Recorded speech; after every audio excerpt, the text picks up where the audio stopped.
Ainda tem. É a segunda preocupação, né? Toda vida em nós e fora de nós está em constante ritmicidade, porque então desrespeitar os mecanismos de que se utilizam as leis divinas na evolução? Por que nos afligirmos e tentarmos mudar o imutável?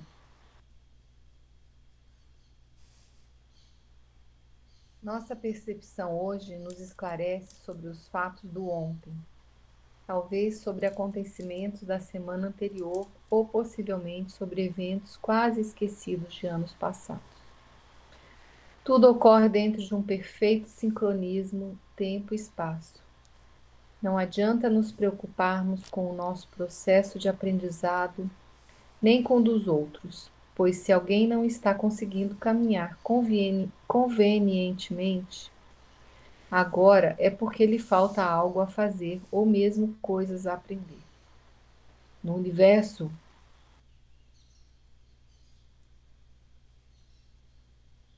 tudo obedece a um ritmo natural. As raízes de nossa evolução corporal e espiritual estão arraigadas nas íntimas relações com a natureza.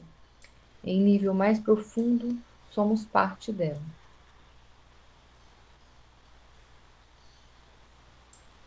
Vivenciamos conscientemente a todo instante os ciclos da natureza com nossas emoções e sentimentos.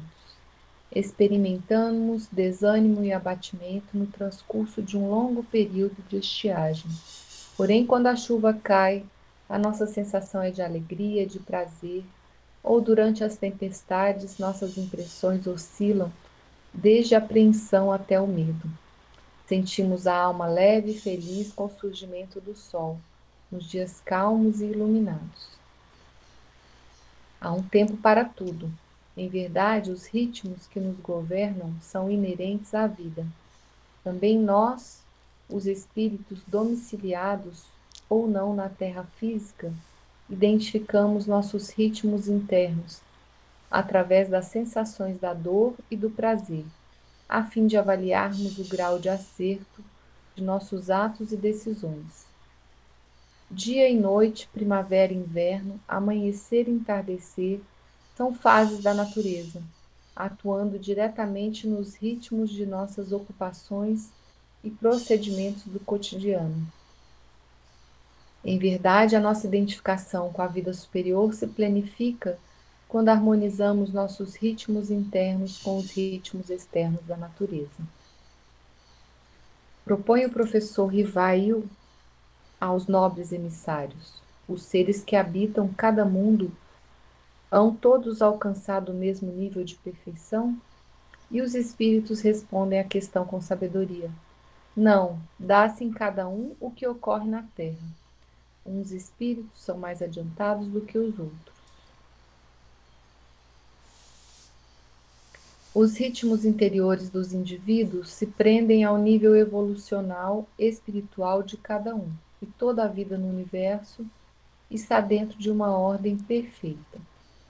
Tanto os astros da abóbada celeste como os seres microscópicos do nosso planeta, todos são regidos por uma divina ordem que mantém trajetórias e órbitas perfeitamente alinhadas, como também os ritmos e os propósitos coerentes com o grau de necessidade e progresso das criaturas e das demais criações. Embora os ritmos biológicos de uma pessoa difiram completamente dos ritmos de outros seres, podemos encontrar ritmos orgânicos semelhantes em membros de uma mesma espécie. A ação de inspirar resulta com exata precisão em seu reverso. A ação de expirar, essa sucessão ou alternância produz um ritmo. Quando suprimimos um deles, o outro também desaparecerá, pois se submetem mutuamente. Porque aquilo que nos parece tão evidente na respiração nos passa despercebido, ou mesmo sem análise alguma nos outros campos do conhecimento humano. Os pulmões sustentam a vida orgânica, descarregando periodicamente dióxido de carbono e absorvendo oxigênio, que é levado pelo sangue, vitalizando as células invariavelmente. As atividades celulares nos tecidos permanecem num constante estado de multiplicidade e a respiração é contínua e compassada. Certos ritmos que nos dirigem são considerados como qualidades inerentes à vida e não podem ser impostos pela exterioridade. O músculo cardíaco apresenta ritmo espontâneo. As batidas do coração dispõem de seus próprios marcapassos.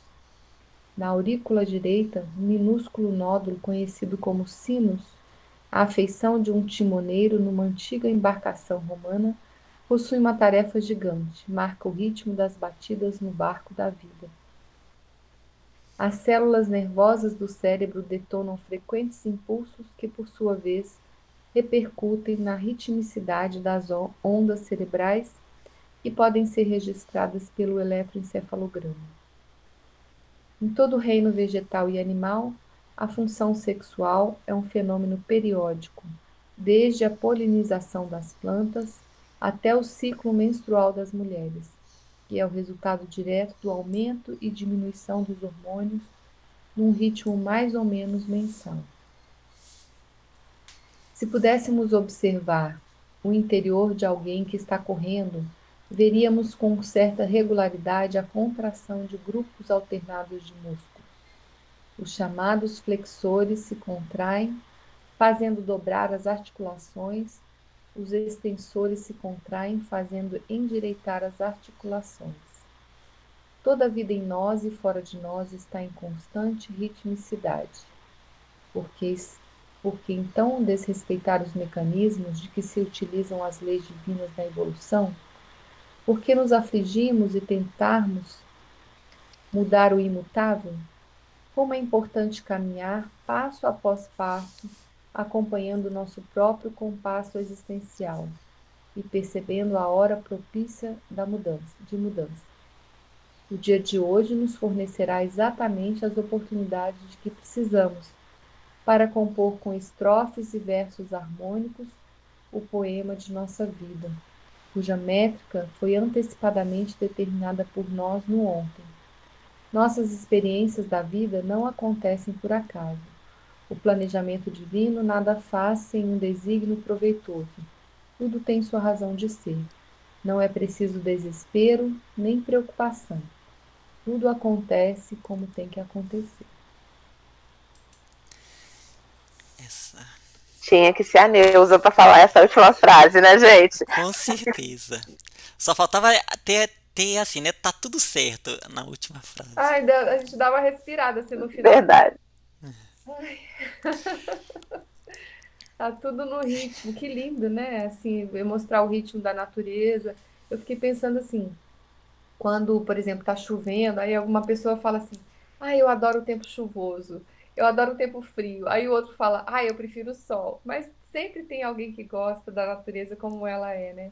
E como é enriquecedor a gente viver cada momento assim admirando, né? A chuva, o frio, o mau tempo, né? As situações que acontecem, tá tudo no ritmo, tudo acontecendo, né? Conforme tem que acontecer. As dificuldades, é todo um processo que, né? Como a gente fala, né? É um destino muito maior do que o nosso conhecimento. Muito lindo. Um ponto que eu achei bacana também nesse texto, né? Porque aí ele vai mostrando todo esse ritmo que está tudo orquestrado dentro de leis divinas, né, que estão ali em pequenos aspectos existe esse processo do ciclo, do ritmo. Então, como o texto é sobre preocupação, eu fiquei tentando ligar isso, né, com a preocupação. E o ponto que eu vejo é o seguinte: ah, né, por exemplo, que ele colocou aqui, né, que cada dia ele tem as experiências que a gente tem que passar, ou seja, a gente está dentro de um fluxo.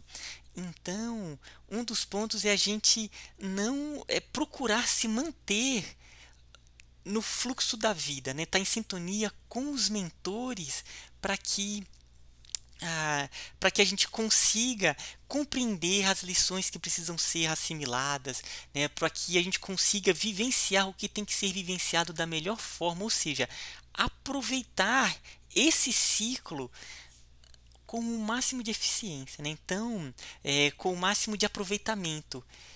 Então, me deu um pouco essa questão. E um ponto que também colocou, que a Neuza até falou sobre essa questão dos ciclos, né? Então tem o inspirar e o expirar, né? Tem o dia e a noite.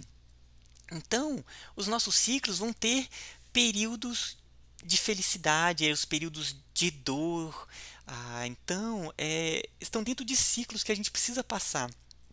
E tem quando a gente começa a compreender isso, a gente se entrega naquela experiência procurando aproveitá-la o máximo possível, né? Então, os momentos de dores, procurar perceber o porquê tem aquilo, quais são os motivos, né? Tá em sintonia com toda essa orquestração que está no nosso entorno vivenciando isso. E os budistas, eles têm um termo que eles gostam muito de usar, né, que é a equanimidade. Equanimidade, né? Enfim, que seria essa imperturbabilidade, né? Ou seja, vem as situações, então ela percebe que isso está dentro de leis e procura compreender e aproveitar o máximo possível aquela experiência. Teve um aspecto no texto que eu achei bem interessante, que ele deixa bem claro que cada um é cada um tem seu ritmo, cada um tem as suas peculiaridades, mas que todas as espécies têm algo em comum. Quer dizer que mesmo cada um de nós tendo o seu próprio ritmo, a sua própria forma de ver as coisas, de compreender, no fundo nós temos uma ligação única. E no meu entender, essa ligação única é o alto. Não a religiosidade em si, mas essa união que a gente tem de sentimentos elevados, de vontade de acertar, de crescer, de evoluir, de sentir por todo mundo boas coisas. Tá? Independente da velocidade que a gente faz isso, no fundo, o que importa para todos nós é exatamente a mesma coisa.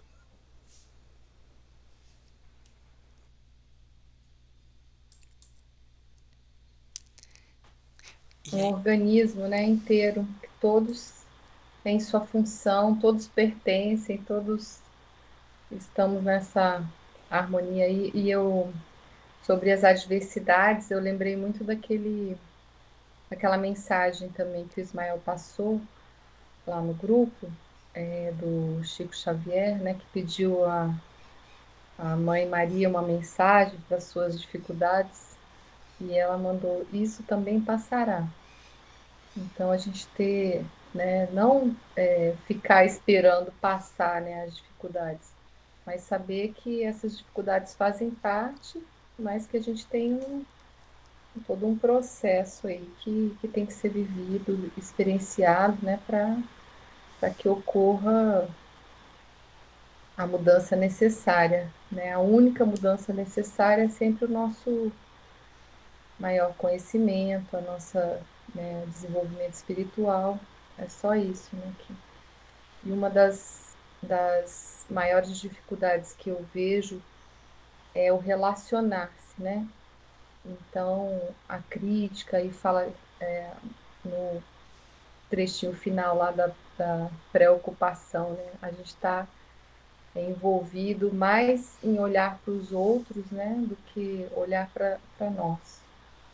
Então, compreender que todos somos um organismo, sentir que cada um está no seu ritmo, mas que todos temos que, né, quando passarmos todos juntos, enquanto tiver alguém com dificuldade, que é nossa responsabilidade também fazer essa caminhada com, né, colaborar e também ser ajudado, né? Eu acho que quando a gente percebe isso, a gente vai entrando nesse ritmo aí da natureza, né? Com os animais, com os pequenos, eu lembrei também muito daquela religião que eles usam uma um tecido aqui, uma proteção na. Hoje está todo mundo, né, usando máscara, mas que usam uma proteção para não. E andam assim com cuidado de pisar, não pisam nas formigas, né? Eles não querem matar, não querem que entre nada na sua boca, que mate nada. Tem um respeito pela vida, assim, pelo menor dos seres, né? É uma evolução muito grande.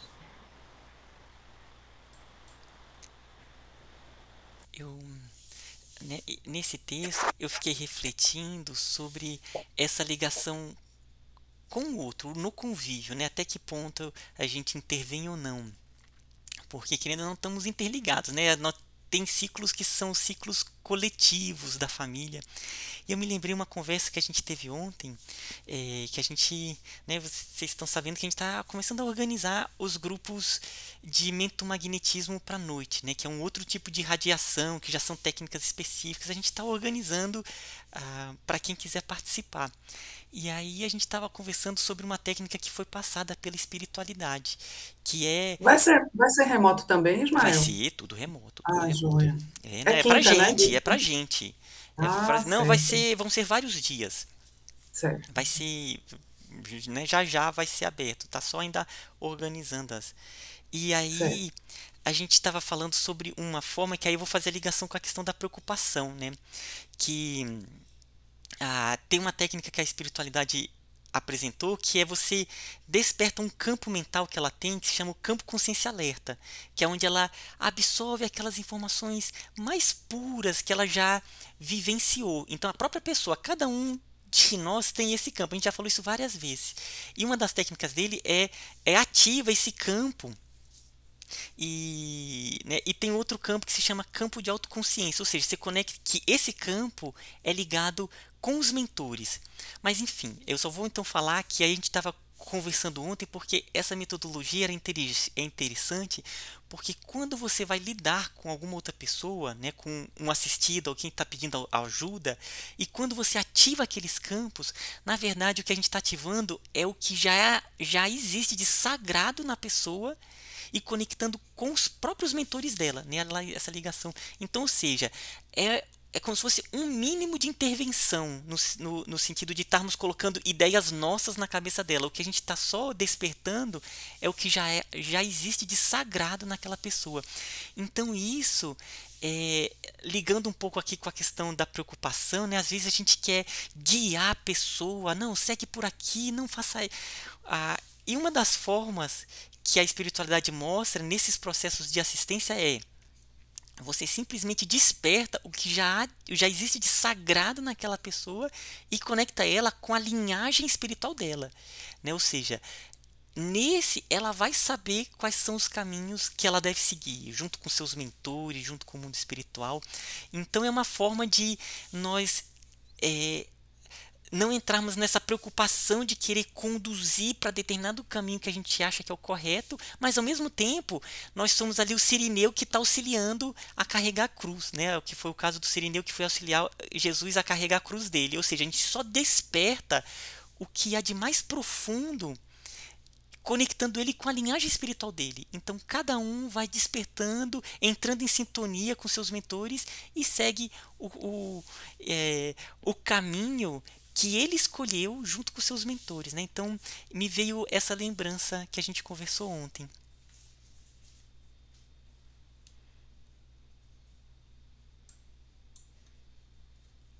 É tudo isso muito lindo mesmo, né? A gente, essa comparação de organismos, né? Que no final tudo tem um ritmo, nós todos temos o mesmo, então todos somos um todo, né? Não há uma, se a gente conseguisse, né, perceber isso, que não existe separatividade, não existe o eu no sentido de separado, não existe esse eu. Então, todos estamos interligados nesse ritmo, nesse todo, e tudo funciona perfeitamente.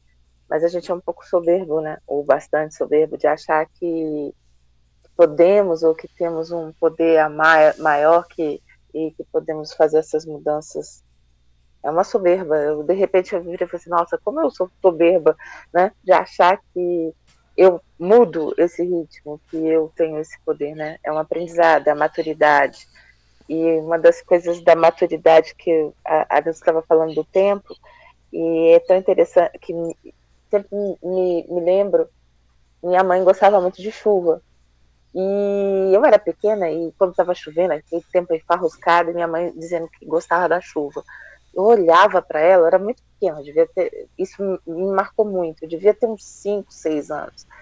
E eu olhava aquele tempo chuvoso e ficava olhando para ela e falava assim, meu Deus, como é que ela gosta de um negócio desse? Né? Tempo chuvoso, criança quer sol, quer brincar lá fora e tudo. E eu dentro de casa olhando para aquela chuva e minha mãe dizendo que aquilo era bonito e eu, meu Deus. E foi tão impactante, isso percorreu a minha vida toda. Desde muito pequena, eu olhava e ficava, coitada da minha mãe. Eu ficava com pena dela, porque ela achava bonito uma coisa tão, tão ruim, né? Tão ruim. E, assim, dentro da minha cabeça, né, de criança. E hoje eu digo assim, gente, não existe tempo ruim. E é tudo tão bonito, né? A chuva é maravilhosa, o sol é maravilhoso, tudo é muito bonito. Só que a gente ainda tem esses julgamentos em relação ao tempo, né? Mau tempo, bom tempo, né? E a gente vira assim, gente, o que é isso? E me marca muito isso, né? Que, na verdade, se a gente colocar nessa questão de ritmos de vida, né? Bom, ruim, o que é, né? É um momento ruim que a gente está vivendo ou um momento bom que a gente está vivendo? O que é isso, né? É um dia ensolarado, um dia chuvoso? É ruim, é bom? Tudo isso é tão. Aí a gente vira e fala assim, acabou, não existe, né? Aceite. Aí eu só me lembro do aceitação, né? Aceitar a ação, né? Ou agitar a ação, né? Agitação. Às vezes a gente agita, né? E aí fica nessa angústia, ou a gente aceita essa ação da vida, né? Então é isso. Interessante isso, que todos já colocaram, a Diva também colocou agora, né? Do todo, né? Eu estava aqui ouvindo, né? E comecei a pensar, né? Ver um pensamento, achei engraçado no início, mas depois super pertinente. Que a humanidade, na verdade, é um grande relógio, né? Cada engrenagem é fundamental para o funcionamento do todo. E cada engrenagem é única. Mas se você separar uma engrenagem, o relógio para de funcionar. Mas da mesma forma, aquela engrenagem sozinha não serve para absolutamente nada, se ela não estiver integrada ao relógio. Então é isso que a gente tem que aprender, que o nosso eu é escrito com letras minúsculas, e não como muitos pensam, que o do início tem que ser maiúsculo. Nós somos só parte do universo, não o universo. Você falando do relógio, a gente fez uma associação já, eu já ouvi o Ismael falando também, e eu já tinha pensado assim, numa orquestra, né? Cada um como um instrumento, e cada um, né, no seu, na sua importância, né? E uma coisa que é importante também, eu estou falando da questão da orquestra, por conta da arte, né? Quando a gente vai se abrindo, a gente vai se abrindo também para a música, para a arte, né? Espiritualmente falando, e a importância dessa conexão, né? A gente se tornar mais sensível, como a arte, assim, nos conecta de uma maneira às vezes mais rápida, né? Mais tem muitas palavras, né? Você faz, então vai abrindo através da música, da pintura, de várias formas de arte, né?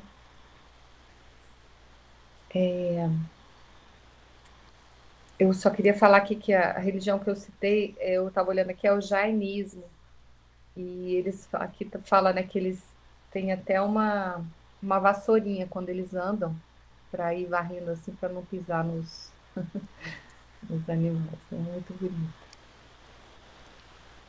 Qual é a origem dessa religião, Neuza? Qual é o país? É asiático? É o quê? Ah, eu não sei. Tem que eu já muito tempo eu me lembrei dela agora mas aqui não. Ah, é O, da Índia, da Índia.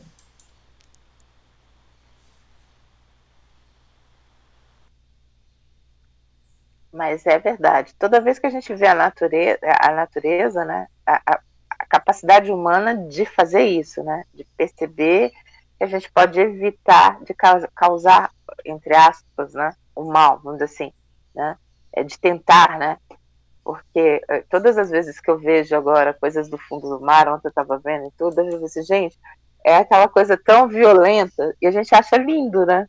Mas é muito violento a gente parar para pensar assim, que é o tubarão comendo peixe, o passarinho que não sei o que, o que não sei o que come não sei o que, e vira aquela confusão, e daqui a pouco os restos sobem e fazem os.